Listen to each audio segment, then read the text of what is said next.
எனக்கு அருமையானவர்களே, ஆண்டவர் மீட்பருமாகிய இயேசு கிறிஸ்துவின் நாமத்தில் உங்களை வாழ்த்துகிறேன். இதற்கு முன்பு ஒரு வார்த்தை உங்களுக்கு சொன்னேன், உங்களுக்கு தெரியும். 1 யோவான் 5:4. அதில் முதல் வார்த்தையாக தேவனால் பிறப்பது எல்லாம் உலகத்தை ஜெயிக்கும் என்று பார்த்தோம். அப்போ தேவனால் என்று சொல்லப்பட்ட வார்த்தை வந்ததினால், யோவான் அதை குறிப்பிடுகிறதினால், தேவன் யார் என்று சொல்லி, தேவன் யார், அவருடைய தன்மை என்ன என்று 6 குறிப்புகள் உங்களுக்கு சொல்லப்பட்டது.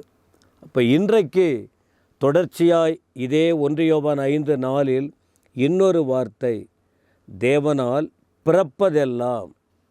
அப்போ தேவனால் பிறந்தவர்கள் யார்? தேவனால் பிறப்பதெல்லாம், தேவனால் பிறந்தவர்கள் யார் அப்படின்னா, அப்போ நாம் புரிந்து கொள்ள வேண்டும், தேவனால் பிறந்தவர்கள், மனிதனால் பிறந்தவர்கள். இப்படி 2 பகுதி எடுத்துக்கொள்ளலாம். தேவனால் பிறந்தவர்கள், மனிதனால் பிறந்தவர்கள். அப்போ மனிதனால் பிறந்தவர்கள் யார்? ஒரு தாயின் வயிற்றிலே ஒரு பிள்ளையாய், ஆண்மகனாக பெண் பிள்ளையாக பிறப்பது தான் மனுஷிக பிறப்பு என்பதை நான் சொல்லி உங்களுக்கு தெரிய வேண்டிய அவசியமில்லை, அதுதான் உண்மை. இப்போ தேவனால் பிறக்கின்ற ஒரு அனுபவம் என்று ஒன்று இருக்கிறது பைபிளில். தேவனால் பிறந்தவர்கள்.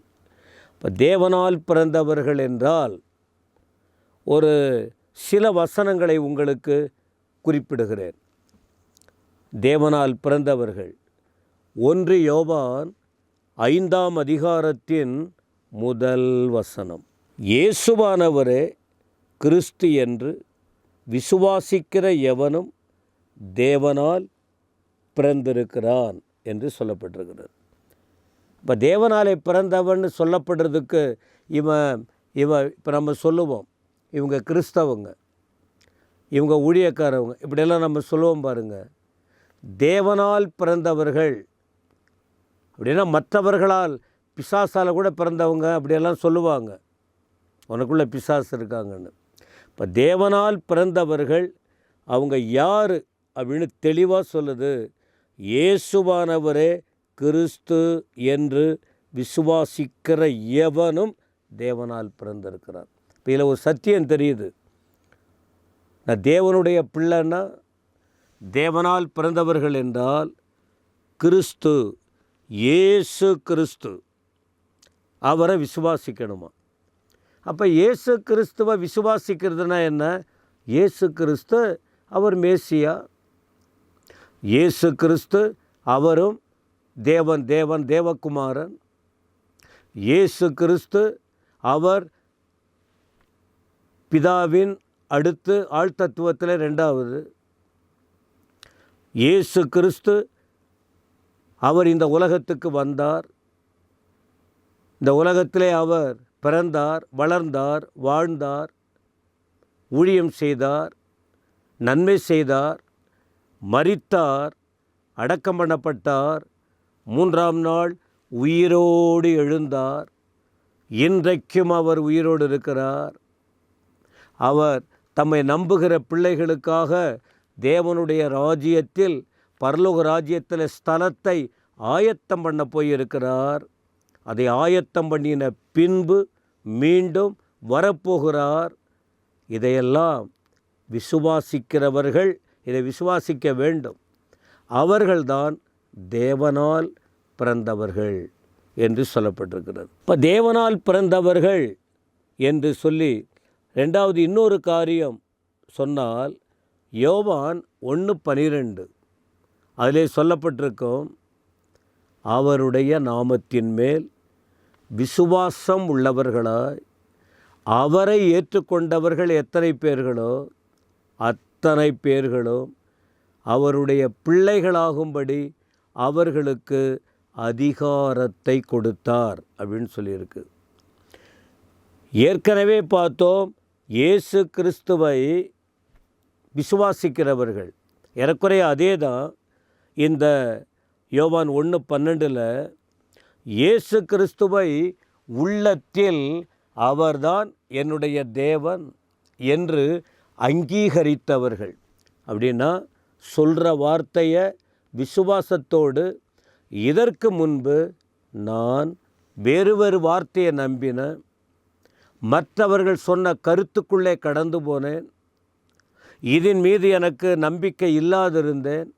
ஆனால் இப்போது அவர் நாமத்தின் மேல் விசுவாசம் வைத்து அவரை ஏற்றுக்கொள்கிறவங்க, அவரை உள்ளத்தில் அங்கீகரிக்கிறவர்கள், அவர்கள்தான் யாரா?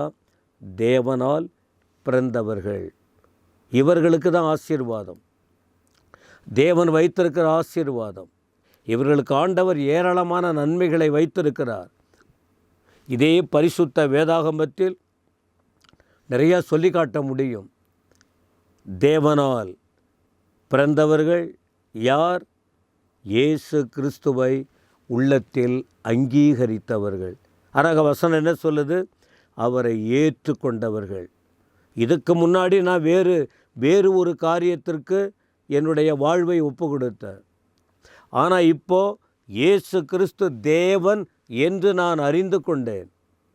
அவருடைய நாமமே அல்லாமல் வேறு ஒரு நாமம் இந்த உலகத்தில் கட்டளையிடப்படவில்லை. எனவே அவரை நான் உள்ளத்தில் அங்கீகரிக்கிறேன். இவங்க தான் தேவனால் பிறந்தவர்கள். மூன்றாவது ஒரு வார்த்தை கூட இருக்கிறது. தேவனால் பிறந்தவர்கள் யார்? ஆவியில் பிறந்தவர்கள்.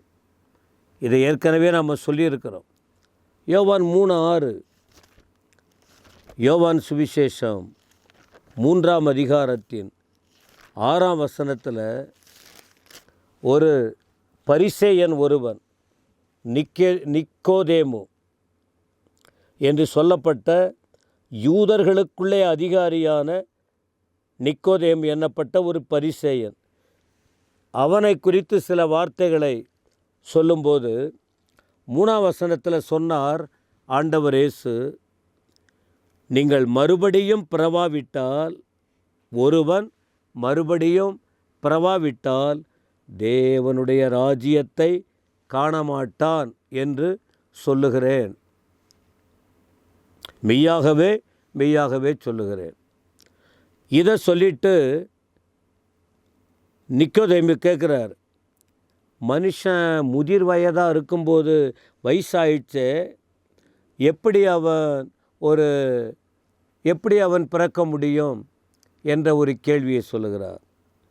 அப்போ அதற்கு ஆண்டவர் சொல்லுகிறார், ஒருவன் ஜலத்தினாலும் ஆவியினாலும் பிறவாவிட்டால் தேவனுடைய ராஜ்யத்தில் பிரவேசிக்க மாட்டான் சொல்லிட்டு, மாம்சத்தினால் பிறப்பது மாம்சமாயிருக்கும், ஆவியினால் பிறப்பது ஆவியினால் இருக்கும் என்று.